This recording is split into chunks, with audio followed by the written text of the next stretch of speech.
Wow, happy Valentine's Day from the range. We got a Colt SBR lower, LE roll marked with a Daniel Defense Reese 3 upper SBR. What a nice upper that is. It actually looks very similar to the Knight's Armament SR15 CQB Mod 2 with the EOTech.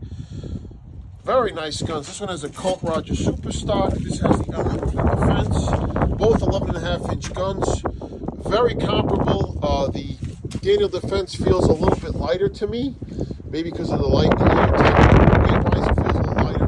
Recoil impulse seems to be, I'm shooting with my buddy here, that the Knight's is a tad bit softer shooting, but it's negligible. Is it $3,000 more?